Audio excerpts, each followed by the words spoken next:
You're listening to Sox in the Basement, a production of the Broadcast Basement Limited, where every show is 30 minutes of good and comes from a basement bar on the south side of Chicago. Pull up a stool, pour a cold one, and join us right now for Sox in the Basement. Heard everywhere podcasts can be found, and always at soxinthebasement.com. There's an interesting bill that is coming before the legislature, or is this something that somebody wants to introduce? Tell me about this one, Ed. It's a piece of legislation being brought by a state representative named Bob Morgan, that if you are a major sports entity in this state and you would like a brand new stadium, partially funded by the public, that you must have had 3 out of your last 5 seasons as winning seasons. Which disqualifies literally every team except the Cubs in this town right now. Pass it right now. I know pass it right away. I know it's done for grandstanding by a politician, but pass it right now. Pass it immediately. Like if you can't finish outside the bottom 3 for like 2-3 years, you should be relegated. Tell these billionaires there's money attached to performance, and watch them suddenly find a way to spend money and put together better teams. Watch accountability in front offices from ownership if suddenly you're costing billionaires money. That's the whole thing. The only way you fix the broken system, which is pro sports, in which there are entire fan bases, entire cities, entire regions that just have to suffer year in, year out with bad ownership. The only way you fix it is attach it to their money. I love that. I think that's a great idea. Oh, it's a wonderful idea, and it's something where it's like, yeah, okay, you know, if you're a good team and you are important to the state of Illinois, right? You're bringing in money, you are generating revenue, you are, you know, a place where fans will come and travel, okay? Then, sure. We'll help you out, especially if it's going to be a stadium that's going to do other things for the state of Illinois. I want more than just a winning record. I want playoff berths. So like it should be like 3 out of 5 years with a winning season, which means you're over 500, and a playoff berth. I think it should be 3 out of 5 you were in the playoffs, frankly. You know what? I'm good with that too. You want me to spend billions of dollars in taxpayer money? Give me a reason why you should be in this town. I love the idea. Do it, keep it, print it. I want 1,000 of them. Keep it 100. Okay? That's what I want. Let's talk about the White Sox because pitchers and catchers report the day this episode comes out. And let's talk about a conversation that I had with my father this morning where he told me, I'm really enjoying the show, but I don't know who half the people are you're talking about. Well, you know, I actually had the thought, as you said, pitchers and catchers were reporting. How many players are we going to hear about that got to the park and the facility and weren't allowed in because nobody knew that they were an actual player on this team? Well, here's the thing. I get what he's saying. You have fans that stopped watching halfway through the year last year. You have people who listen to this podcast who needed a couple of months off. You have acquisitions that have occurred, changes in the depth chart. You've had word about certain guys that might get a chance to make this team this year or might be part of the core in future years that may have slipped by people because of how bad the team is. It's impossible to expect all White Sox fans to have kept complete track of everything going on with the team over the last calendar year, especially over the last 6 months. So today we're going to meet the White Sox. In case you have been away from the White Sox, in case you have needed a break from the White Sox, let me reintroduce you to the Chicago White Sox and who this team is. With just the quick little note that over the offseason, the general manager continued to surround himself with people from outside the organization who were good at their job, changed the structure in the front office, changed who reported to who, completely overhauled the international system, all the guys that are going out and scouting, all that stuff like that, completely overhauled that, and continues to work on player development. You might not be happy with all those things because it doesn't mean that they spent $100 million this year on a contract, but that's something that's been going on. And now you have a team that is in the midst of, I hate using the word rebuild, but that's what they're going to tell you. And we need to kind of learn who this team is as pitchers and catchers report, and 5 days later is their first full squad practice. So let's just take a look, first of all, at FanGraphs' projected lineup, which I don't think will be the ending lineup as they break camp. But if we look at the 9 going around the horn, or let's say the 8 that are out there in the field and the designated hitter favorites, at least according to Fangraphs going into spring training, we'll start at first base, and Andrew Vaughn is back. And here's what I want to do, Ed. When I talk about a player, let's just give what our true impression is of that player, right? Let's speak in layman's terms.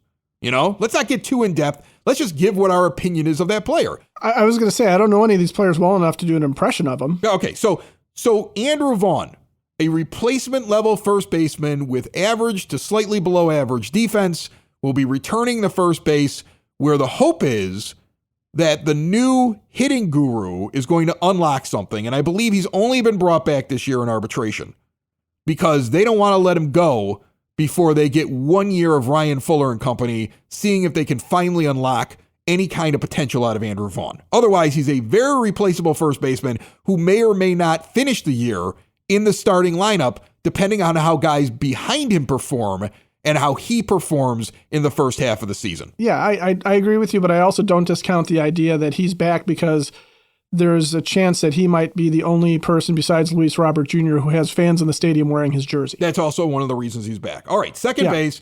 Second base right now, Fangraphs is projecting Lenin Sosa to be the second baseman. I do not think that's how it's going to go. Me neither. I don't think that's what it's going to be. He may not even make the opening day roster. I like him for a guy that should get some at-bats based upon what he did in the last couple months of the season. I don't think he's very good defensively. I'd like to see his bat play a little bit, though. I wouldn't have minded him being the starting first baseman. I wouldn't mind seeing him get some reps there.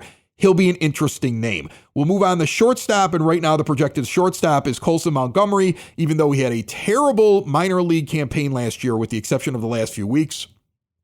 And he performed in the Arizona Fall League, but he's projected to make the starting 9 of this team by Fangraphs based upon Chris Getz kind of pushing it, and you kind of notice the organization is almost wishing him to have a great spring so he can start at short or at least get there very soon after. And third base, Josh Rojas is a replacement level player who has the ability to have an above replacement level season, who's probably going to be the third baseman, plays third, plays second. He was acquired as a free agent. He's a real baseball player. He's a professional. He's somebody that I think you're going to see in the lineup every day unless he needs a rest. So learn his name. And that gives you the at least projected infield right now for the White Sox. Your thoughts?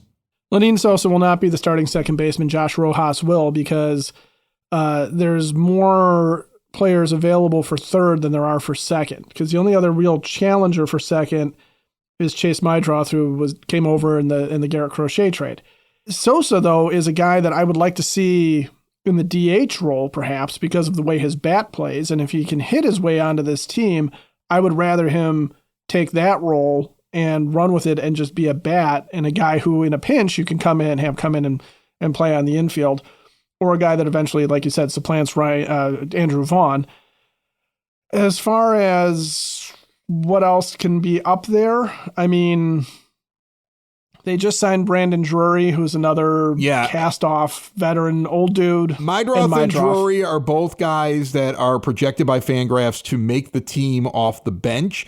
They're both non-roster invitees, so they would be guys that would have to be added to the 40-man. Somebody would be dropped. You know, that's hard on teams to do, even though Chris Getz has cut loose an awful lot of players off the 40-man in this offseason. So he has been pretty cutthroat, which is what I like out of my general manager. But those two guys are projected to be in the mix. And Miguel Vargas, to go back to your point on how Rojas is probably going to be the second baseman instead of the third baseman, he's projected to be their designated hitter. Everything the team is saying, Scott Merkin was on this show recently, he's going to get another opportunity like he has not had enough of them. Got a full half season with the Dodgers, couldn't do it. Got plenty of time with the White Sox last year, but they traded to get this guy, so they're going to give him a shot out of the gate. He's projected as the DH, but he may just be the third baseman with Rojas over there at second base, but that's another guy you add into the mix. Those are the guys that infielder-wise are being considered, and Drury, for his career, is replacement level. But over the last several years, with the exception of last season, has been an above average hitter when you look at his OPS plus. So what they're looking for here is a guy that shows up at camp and still has a little bit of gas in the tank. Switch to a new age of life with Hyatt Home Medical Equipment. Keep mom and dad, grandma and grandpa out of assisted living and make it so they can get around on their own and live independently. Hyatt Home Medical Equipment has stair lifts, ramps, grab bars, lift chairs, and even bathroom remodeling. They're going to work with your insurance and have 0% financing for qualified individuals. If you have a CPAP machine and you're unhappy with your vendor, switch now. Get supplies directly mailed to you. They also have the latest and greatest in continuous glucose monitors and so much more. See what Hyatt Home Medical Equipment can do for you at hhme.com. Yeah, there's not much to know. I mean, he's a name that might be familiar to White Sox fans who aren't paying attention to the team, just because he's been around and he's been on other teams and you've faced him, as the White Sox. But he's not a guy that you necessarily need to sit there and say, okay, am I really interested in what this guy is going to do? Because he's really just a guy at this point in his career. And he's somebody that might get some play, but he's not going to be a guy that you're going to sit there and have on this team for years and years to come. He's somebody that if he has a nice first half, he goes away to the highest bidder for whatever you can get. And the guy that's left out is a guy that White Sox fans probably got to know a little bit last year, and that's Brian Ramos. Right. Well, Ramos is a third baseman that probably won't get an opportunity because they want to force Vargas into a role. And then you look at other infielders that are on the 40-man. Jacob Amaya was brought back after they had let him go, and he's on the 40-man, and he can play shortstop, and he's one of the few, him and Brooks Baldwin. So they're the guys that are sitting there in case Colson Montgomery can't take that job. You got a couple extra non-roster invitees in the middle infield that I don't think bear mentioning until they show me something. So you're going to see some other names are going to pop up. But let's see here. Tristan Gray is going to show up there. He's a third base, shortstop, first base is how he's listed. Nick Maton, Jacob Gonzalez. These are guys that are going to get an opportunity to come in and try out in the infield. They have very, very, very outside shots of making it. But the names that we mentioned at the beginning, they're the more likely ones that you're going to see in the mix. Rojas, Vargas, they're going to give Montgomery every opportunity they can to get in there and be part of the infield. Mydroth and Drury are probably the guys that are not on the 40-man and have the best chance of making it. If they decide that they don't want to drop anybody off the 40-man, the guys they're going to be looking at are guys like Baldwin that could show up. I don't think Ramos has a chance if you're going to bring Vargas in. And Jacob Amaya makes your starting roster. Things have gone poorly in spring training. Oh, completely. Because the only thing he offers is good defense at shortstop, and he offers zero else. Yeah, I believe so. Now, let's look at catcher. Catcher is going to be crowded, but that's because you have some really good catching prospects. And this is what got my father to say, I don't know who these guys are. He was just not paying enough attention to know who Kyle Teal was. So, as a White Sox fan, you should know who Kyle Teal was. He's the crown jewel in the Garrett Crochet trade. I know. He didn't get it because he's been a little off. He's been like, this team's terrible. I don't want to pay any attention to him. So right now, Corey Lee would be the apparent starting catcher based upon the fact that he was last year. He's the incumbent. He's the incumbent. Matt Thies is listed as the guy who's likely going to get the backup role, who was signed in the offseason. Those two guys are on the 40-man roster. None of the other catchers that are going to be in the mix are on the 40-man roster. So you have to knock one of them off, and likely it's Thies. So Omar Narvaez, who used to be on the White Sox, who is now 33 years old, whose best years are behind him, signed as a free agent. He's going to be in the mix. Adam Hackenberg is a guy that's been in your system forever. He's going to come up from the minors and get an opportunity. He's only a double-A catcher. I don't expect anything from him. I don't expect him to make the team. He's getting to be an old double-A player. He's almost 26. Right. Now, the two guys that are not part of the 40-man, which, again, you're going to have to drop somebody off to add them. Kyle Teal is probably the better of the two big prospects, but probably isn't ready. But you're going to be watching him in spring training because this is a big-time acquisition for this team that may be a long-time catcher for you. And he's a very interesting guy. Courtney Finicum was on. She relayed that story that we've already heard, how he likes to take batting practice in the nude. He's a character. He sounds like he's an awful lot of fun. He can run. He can steal. He can hit. He can play defense. He's going to be a very interesting guy. And you can't wait for him to get there. The guy who probably could break through and make it on a 40-man who you're going to watch is Edgar Caro. Because Edgar Caro had some solid years he's now put together at the plate in the minors. He worked himself up to AAA, and he's carrying himself this offseason as a guy who expects to make the team, and he's getting interviewed a lot. Like, they're making sure he's out there and in front. This is a guy, I think he breaks camp with the team, or he at least has a great opportunity to break camp with the team, and it'll be him and Corey Lee, unless they don't think he's good enough to be a catcher. And if they don't think he's good enough to be a catcher, or they want to ease him in, but they want to use his bat, watch him be the DH, and a guy like Lenyn Sosa doesn't get in there, right? Or one of these guys like Drury or Mydroth don't get in there because they want to add that bat. They want to have him DH. They want him stand at first every once in a while, maybe in a corner infield position, maybe catches once a week, and they carry 2 to 3 catchers in total. That's something that could happen as well. Yeah, I think what they did with Kyle Schwarber on the north side of Chicago years and years ago, where he was a catcher whose bat was going to absolutely play in the majors, but his defense behind the plate was so subpar that you just didn't even want him back there. And there's a long history of catchers who make their way through the minors as a catcher. They're given every opportunity to stick back there, and then they're athletic enough to make the move to a new position because you want their bat in there. And also you want to protect the bat a little bit too. It's a special kind of athlete and a special kind of person in general that's able to take the abuse behind the plate and then maintain a good offensive profile. So with Caro, you're right. He's got a lot coming into this camp, but I honestly think the way it shakes out is going to be Corey Lee will still be given the opportunity to start. He's got great pop times behind the plate. They loved his defense. They loved the way he handled the staff. His bat is but okay. And I think Omar Narvaez outplays Matt Thies. Matt Thies is not good. Yeah, I think that's a catcher. possibility. And I think Narvaez knocks Matt Thies off, and you sit there and you say, this guy's a professional backup at this point, and his bat's going to be okay. And then I think Caro, I really do think if Caro breaks with the team, you're right, you might see him behind the plate once a week just to see how he does. But you're going to see him out there as a DH. You're going to see him out there rotating with Andrew Vaughn. They'll put Vaughn in as a DH then. Or they'll see if Caro goes down to AAA to start the season. I bet you he's playing a different position. I bet you he's playing third, or I bet you he's playing first, or I bet you he's playing in the outfield. All right, so let's get to the outfield now, which is a lot of names you've already heard of, but I think we're going to get better performance out of Luis Robert Jr. in center field. They're going to get a better performance out of Andrew Benintendi in left field, even though he's terrible out there defensively. Mike Tauchman has been added. That's a professional baseball player that likely is your leadoff hitter and is a lefty in the order. He's 34 years old. He's been around baseball. He's slightly above a replacement level player who can go out there and play some defense and do enough in the leadoff position getting on base that it's going to be an improvement over what you had last year. And if used properly, I think you'll like him. He's not going to be like a world beater, but I think you're going to like him. And those guys are essentially your starters. It's pretty much unquestioned.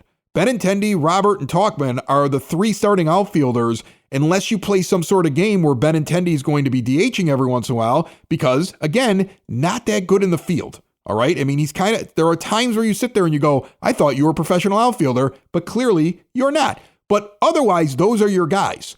Now, the guy they acquired who stated that the White Sox targeted him as their number 1 acquisition is an outfielder by the name of Austin Slater. He's a right-handed hitter. He's 32 years old. He has bounced around baseball just a little bit in the last year. He played for 3 teams in 2024 and was terrible. But in all the other years before that, when he was a Giant, he came along fairly well as a San Francisco Giant. He had an above-average OPS for 4 straight years from 2020 through 2023. 20, 21, 22, and 23. He's above average in his OPS, so he was able to hit the ball. He's an interesting name. He's expected to make the team and come off the bench and be that 4th outfielder. And then when you look at the other outfielders that are floating out there that might have a chance of making the team, and Fangraphs has several guys not making it, they don't know for sure. These are all guesses. But I don't know if Dominic Fletcher is getting another chance. He's got to show up with a bat. We remember him from last year. Oscar Colas, they had the opportunity several times to dump him off the 40-man.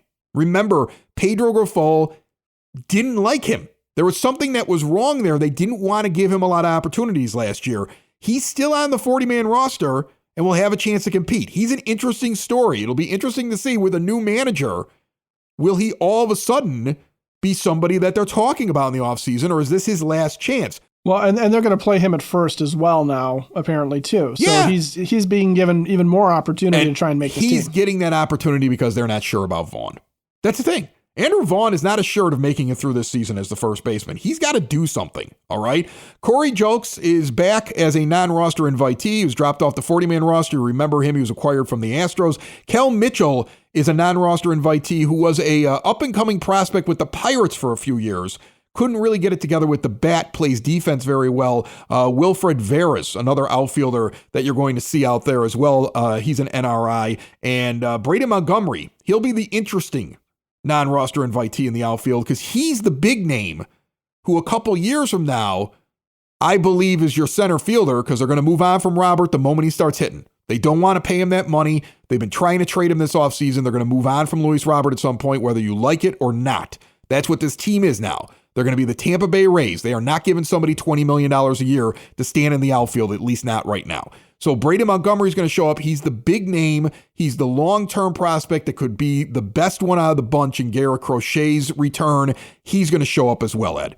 Well, and Braden Montgomery, going backwards from those guys, Montgomery's a guy that's just getting his taste, right? You bring your top prospects, you bring your guys that you know have a future on the major league roster along when they're still young, so they get a taste of how big league camp works. So that's the only reason why he's showing up. He doesn't have a prayer of making this roster. It's way too early. Wilfred Veras at 22 is the prospect that is getting his shot to show up and see if he can prove that he is the next guy up from the minor leagues, because Cal Mitchell, like you said, faded prospect from another organization. Corey Julks, now an old faded prospect from another organization. And these are guys that might be able to hit their way on if everybody else fails. Dominic Fletcher and Oscar Colas have got to show up and prove that they belong. Fletcher in particular has got to prove that he's not the guy that they saw last year with the White Sox, but he's the guy that the Diamondbacks traded away, right? That he's the guy who was going to hit 300 and provide, he's an outstanding defender. That's what you thought he was going to be. Like, he had shown glimpses of it. They obviously liked him. They thought he was going to hit and play good defense. And he just wasn't able to put it together. They gave up on a few guys. That's the one guy I'm glad they haven't dropped off the 40-man yet, because I think that there still might be something there, but it's an outside chance at this point. It really is. It was a terrible season last year. I don't know what young guy trying to break into the majors is going to do something amazing when he's surrounded by so much bad like it was last year.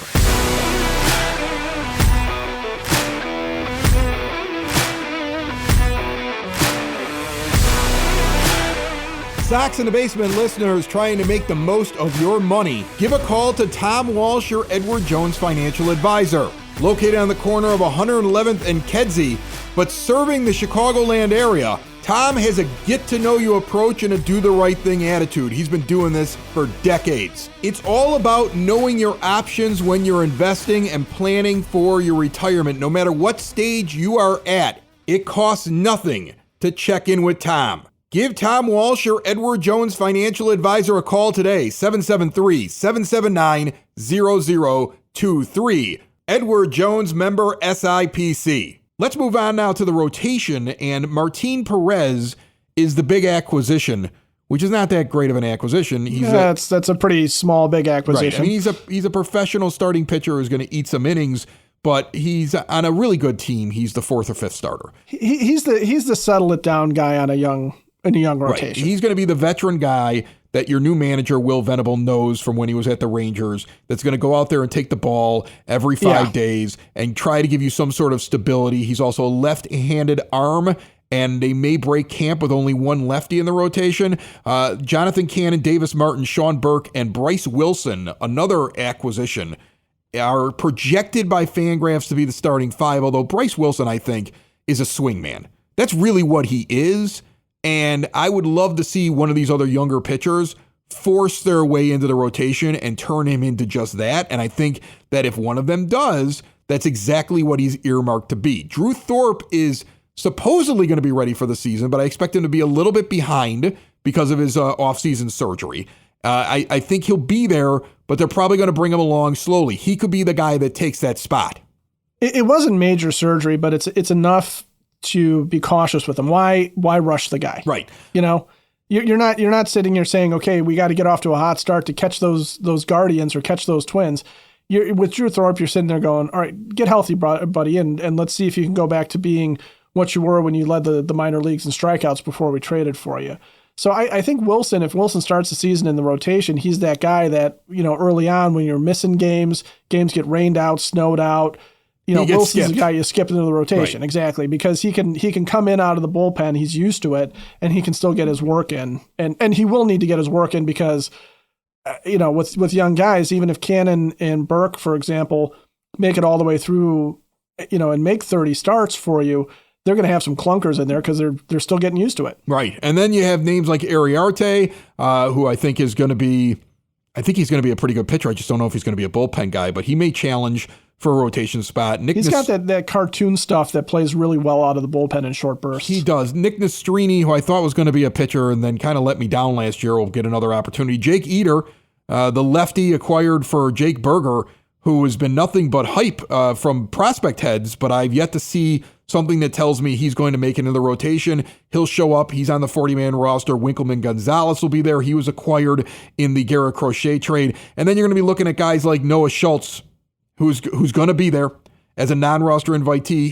He's not making the team. In fact, I just saw a recent interview in which it sounds like, at least from a player development side, their goal for him is just to get him used to pitching every fifth day because he didn't do that last year. So if he shows up, they're taking the innings limits off of him. Right. We've had people on the show in the offseason who have suggested that he was going to get here halfway through the year. That didn't feel like that.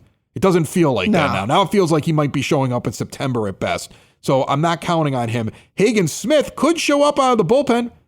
Brian Bannister likes to get these guys up to the majors. So I don't know what their plan is with him, but he's the big first-round draft choice from last year. He's going to be at camp. There's a lot of other names. Mason Adams is one of the more interesting names. I remember from last year, a lot of people talking about how well he was pitching down in the minors and that he could have gotten a call up to get a chance in the rotation. So that's one of the names I'm watching. He's not on the 40-man, but here's a guy who could make a splash in the spring and force the issue and get himself up there. So it's going to be interesting not only to see who fills out the rotation, but who's really in the long-term plans. Like they may start off saying, okay, we really don't have to bring up this guy who's not on the 40-man to start the year, but then by May, he's going to be up there. And it's also going to be interesting, what's going to be the philosophy with the young pitchers?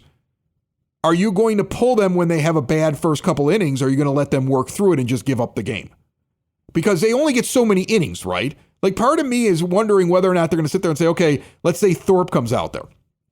Or one of these other young guys. Let's say Eder gets a start or something like that. A guy comes up here and he has a first inning looks pretty good. Second inning, he gives up like 4 runs.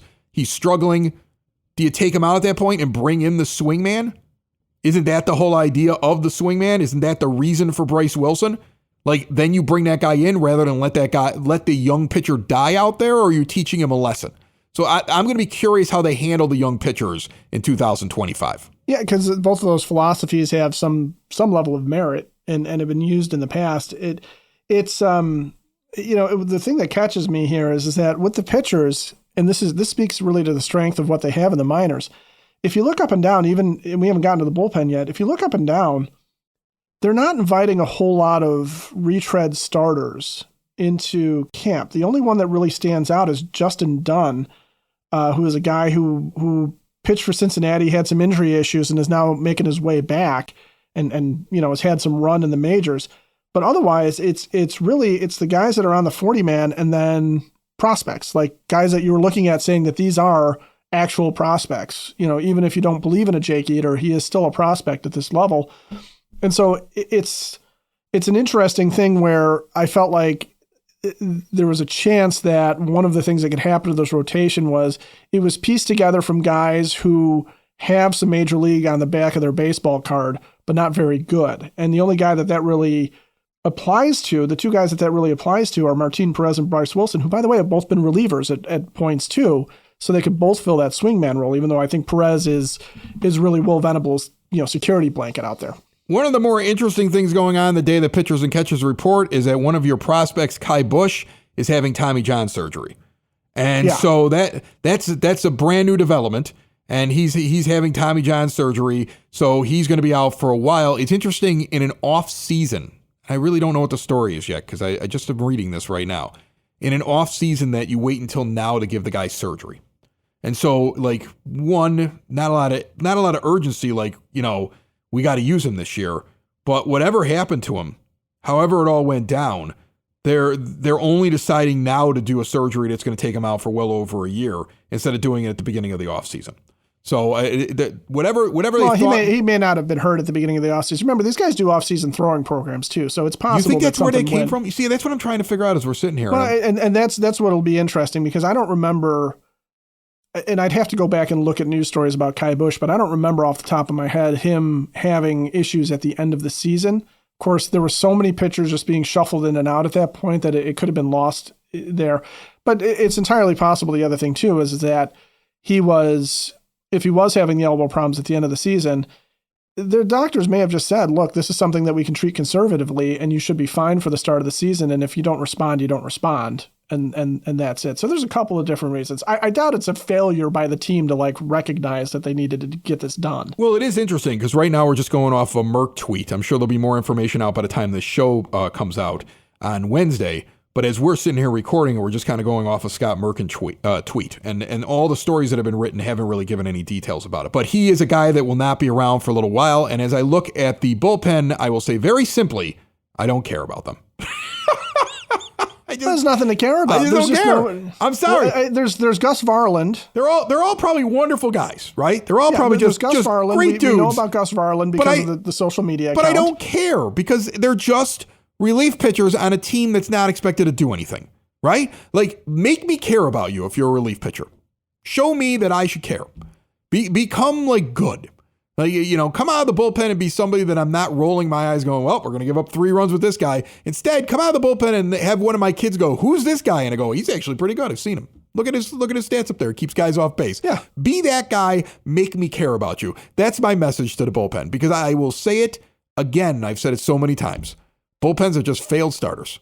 And you can find arms if you're searching. And that's really what this is. Whatever group breaks camp, they were hot in the spring. That's basically how this is going to work with the bullpen. 9 out of 10 of them.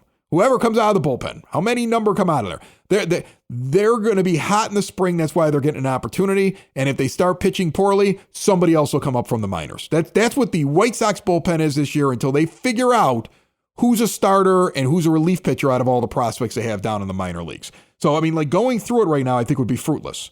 I know that there'll be people who go, to me, there's just a bunch of names on there. There's just a bunch of guys. They added Tyler Gilbert. I remember he was going to be a starter. Right now, he's projected to be a relief pitcher. He's another guy that could be a swingman. Remember, didn't he get an opportunity in Arizona?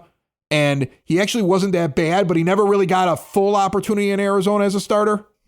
Right. Yeah. He was really good when he first came up with Arizona.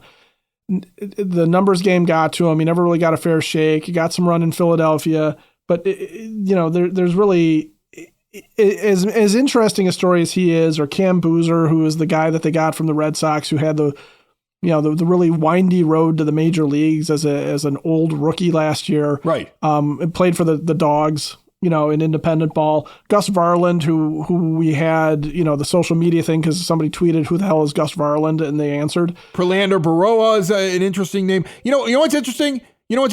The entirety of the Fangraphs list of who they're projecting, there's more lefties than righties. So that's not going to be what happens. This team is not going to bring 4 left-handed pitchers with them. So what they did is they went out and they collected guys that are at a major league level that can throw lefty. And there's really an open competition between those guys, because some of the prospects and some of the guys that are on the 40-man, or some of the guys that aren't projected to make the 40-man, who are right-handed relief pitchers, are actually going to move into that group, right? I mean, it goes to say that if you do find 5 starters, Bryce Wilson is going to be a right-handed reliever that's going to take one of those spots and move into the bullpen. Right. Well, and they're projecting Penn Murphy, who's a major league reliever, is right now off this list. Jordan Leisure is off the list. Brandon Eisert, who they just signed, is off the list. James Karinchak, you might remember from the Guardians, was once upon a time one of their top setup guys and is coming back from injury. He's off the list as a non-roster invitee. You're not going to carry this many lefties that Fangraphs is projecting. But the question is are you going to have a closer emerge? And that's where a guy like Baroa is interesting. Or you have a Rule 5 guy in Shane Smith that you're going to have to sit there and hope that he pitches well enough to earn being on the major league roster for the entire year, because, that's what happens with Rule 5. Otherwise, they got to offer him back. So is he a guy that's going to at least be serviceable? I mean, there's some stories here if you really want to dig for him. We've already spent too much time on relief pitchers. Those are your White Sox. Pitchers and catchers have reported. Baseball is back. Are you excited? Sox in the basement. Sox in the basement. Sox in the basement. Sox in the Basement. Heard everywhere podcasts can be found and always on soxinthebasement.com.